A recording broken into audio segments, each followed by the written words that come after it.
Вы смотрите «Своих не бросаем». О подвигах современных героев, о тех, кто приближает победу в тылу. С вами ветеран боевых действий, участник СВО Артур Галеев. И военкор-волонтер Юлия Краснова. Сегодня у нас в гостях участник СВО из Стерлитамака, инструктор штаба танкового батальона имени Сергея Зорина полка Башкортостан Татьяна Павленко.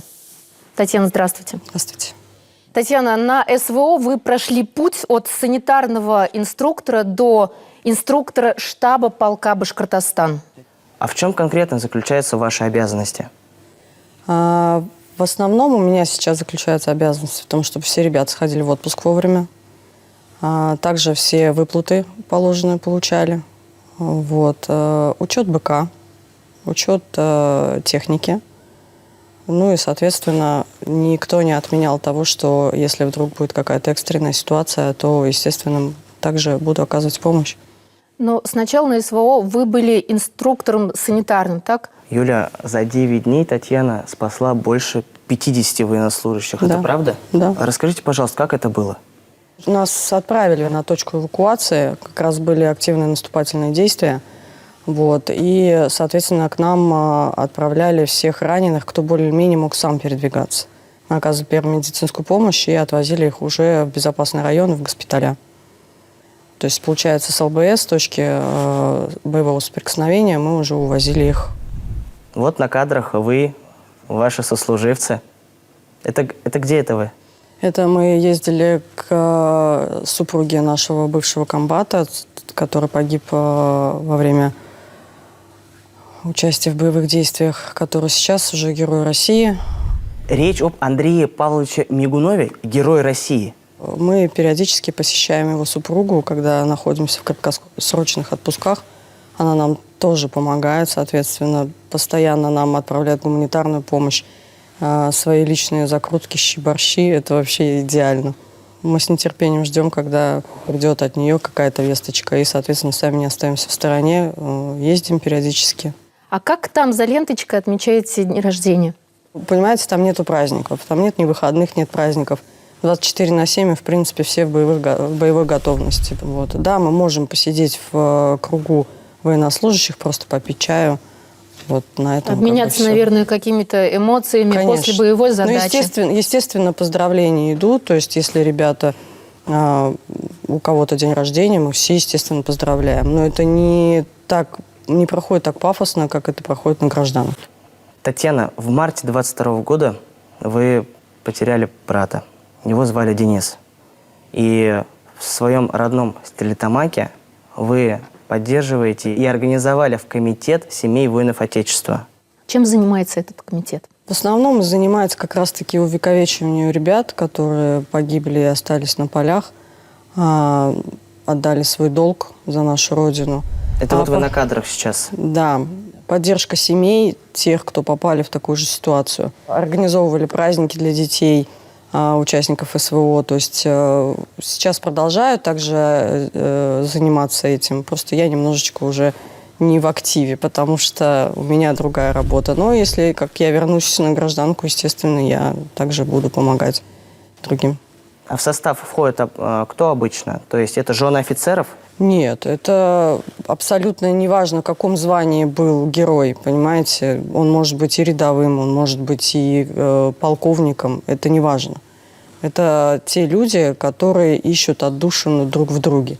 То есть не так, чтобы семья сидела и замыкалась в своем горе, а вовлекать ее в какие-то определенные мероприятия, городские в то же время. Татьяна, вы родом из Стерлитамака. После школы закончили профлицей номер 15 «Гражданская жизнь и семья». У вас ведь 2 дочери, старшей 21, младшей 14 лет. Как они отнеслись к вашему решению? Старшая дочь мне сказала, это ожидаемо. То есть они как будто чувствовали, что это будет. Хорошо знает и чувствует мама. Да. Это было после смерти брата? Да. Через 2 года, получается. Ну, а здесь они... Как вас встречают в ваши редкие дни отпуска? Это который по счету отпуск у вас? Получается, что 4-й. Ну, удается с ними пообщаться? Ну, конечно, естественно. В первую очередь, как приезжаю, пытаемся как-то организовать общие какие-то посиделки, то есть куда-то выехать можно на природу, если позволяет погода. Вот. А первым делом, конечно же, приходишь в гости. Но я стараюсь им не говорить о том, что я приезжаю больше с сюрпризом. Да, мама с сюрпризом. И мама служит в полку Башкортостан в танковом батальоне имени Сергея Зорина. Довольно необычно для девушки, на мой взгляд. Это очень необычно. А в годы Великой Отечественной войны Сергей Зорин на своем танке крушил немцев и удостоился звания Героя Советского Союза. Ответственно для вас. Что чувствуете? Конечно, я вообще счастлива, что я попала именно в танковый батальон. И ни секундочки я не жалею, что именно туда. Ребята все отличные. Вот приняли как свою, как родную. Поэтому я горжусь, что я с ними служу. Это мои братья. Татьяна, сейчас мы посмотрим кадры из документального фильма Владимира Соловьева о вашем подразделении.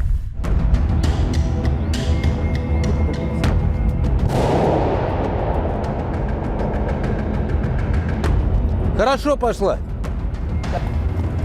8 секунд выстрел, смотри. Это у вас на позициях?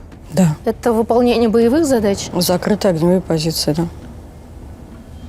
Ну и вот этот грохот, это каждый день. Я не знаю, как вы... Удается ли там вообще найти минуту тишины? Ну, бывают, конечно, такие моменты, когда бывает тихо, но это бывает очень редко. А вы там в кадре есть? Нет, когда приезжают такие телеканалы, то есть федеральные, и тем более Соловьев, я считаю, что там должны сниматься именно парни, потому что именно они герои, они идут в бой, несмотря ни на что. А я, по сути, кто я? Я помогаю ребятам. Я не тот боец, который идет в бой, а тот боец, который прикроет им тылы. Вот. И они герои, они должны сниматься в таких фильмах. Я вообще ни разу не видела ни в одном из ребят хоть секунду сомнения, поехать на работу или не поехать на работу. То есть они в бой рвутся сами. И были моменты, что они садились в горящие танки и выгоняли горящие танки. Я просто смотрю на них, восхищаюсь реально. Как они к вам относятся? Как к сестре. Ну, вот сейчас, когда смотрели фрагмент из документального фильма Владимира Соловьева, там наши башкирские парни вот с шевронами, честно, мне очень было приятно. А на башкирском частенько говорят? Ну, если кто именно общается на башкирском языке, то да, и по рации тоже так же передают, чтобы как бы, ну, была скрытая информация, и на башкирском разговаривают, на башкирском, на татарском. Ну, башкиры и татары, они друг друга понимают в любом случае. Вот, поэтому общаются, да. Татьяна, а какой у вас позывной? Янтарь. Янтарь? Почему? Ну, много вопросов задают, я уже начала говорить, что из-за цвета волос.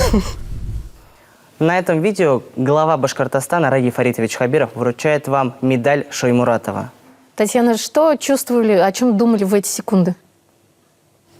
Не споткнуться бы на сцене больше, наверное, ни о чем на тот момент. Волнительно было. Ну, я не первый раз встречаюсь с Ради Фаритовичем. Первый раз у нас была с ним встреча. Он приезжал к нам в Стерлитамак, в Центр поддержки участников СВО, и вручал нам, получается, родственникам награды за бойцов. Вот. Это была наша первая встреча, а вторая награда уже моя. Ну, это волнительно всегда. Конечно. Это уже ваша награда. Тоже моя награда. У вас среди наград, вот Артур наверняка знает это лучше меня, ведь не только медаль Шоймуратова. Нет. Да, здесь не только медаль Шоймуратова, медаль участника специальной военной операции, а также Татьяна скромничает. У нее есть и государственная награда за спасение погибавших. Это за какой-то отрезок или за конкретное, может быть, выполнение боевой задачи? Это за все время, наверное, так. Такая награда, понимаете, когда боец подходит и говорит тебе спасибо, это самая высокая награда. Но вы скромно говорите, что самая ценная награда – это, конечно, спасибо от ребят. Нет, это не скромно. Это, наоборот, действительно самая большая награда. Когда ты помогла человеку, а человек тебе просто благодарен за это, что он остался жив именно потому, что ты помог этому человеку. Ведь самое ценное – это человеческая жизнь. Цене ее нету. А что еще изменилось в вашем мировоззрении вот после этого уже боевого опыта на СВО? Ну, наверное, больше ценишь именно общение с близкими, потому что это так редко бывает. Ценность Вот. жизни намного выше становится. Конечно, это естественно, это самое важное. Даже сейчас, находясь в отпуске, я первым делом у ребят с утра спрашиваю, все нормально, там, как дела? Вот, то есть переживаешь, лишь бы все были живы, здоровы. Татьяна, а удается следить за тем, что происходит дома в родном Стерлитамаке? Ну, естественно, постоянно просматриваешь какие-то новости, естественно, конечно. Тем более к нам приезжают со Стерлитамака с гумконвоем, и потом это все опять же выкладывается в сети, ты опять это смотришь и проживаешь это заново. Вообще помощь идет со всей республики, не только с какого-то определенного города, где ты живешь. Со Стерлитамака нам приходит 3 раза в год. Ну, то есть как собирается, отправляется гумконвой, обязательно приезжают. Привозят очень ценные вещи, которые нам прям вот, необходимы. Те же самые мавики, рэбы, булаты, это все привозится. Но это не заключается только в моем городе. И Уфа отправляет, и какие-то другие малые, более-менее районные города. У нас же ребята служат не только вот со Стерлитамака, либо с Уфы, то есть со всей И Башкирии. вот эта вот большая Да. помощь, она всегда Всё стекается. доходит до вас, до оппозиции, всего хватает. У меня такой будничный вопрос. Как в быту справляетесь? Все-таки вы девушка, вы красивая девушка. Наверняка нужно и причесаться, и какие-то свои такие девчачьи дела сделать. Удается или нет? Но, честно сказать, находясь там, никакой косметики у меня нету. Максимум у меня на голове это гулька, завернутые волосы. То есть с распущенными волосами там не походишь. Вот. А элементарная гигиена, естественно, соблюдается. Это обязательно. Татьяна, в Башкортостане больше 50 мер региональной поддержки для участников СВО. Вы пользуетесь каким-нибудь? Обращались, может быть, когда-нибудь? Вот на данный момент рассматриваю такой вариант, как съездить в санаторий.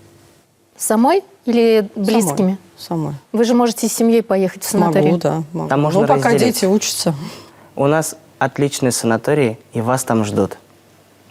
У вас наверняка уже есть какие-то мысли, и, как у всех у нас, желание вот этой ближайшей, дай бог, победы. Я не меньше всех остальных ее жду.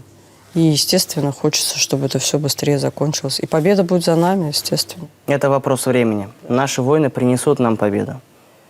Татьяна, большое спасибо, что вы пришли к нам в гости, к нам в студию. Вам огромнейшее спасибо, низкий поклон за то, что вы спасали жизни наших ребят на передовой.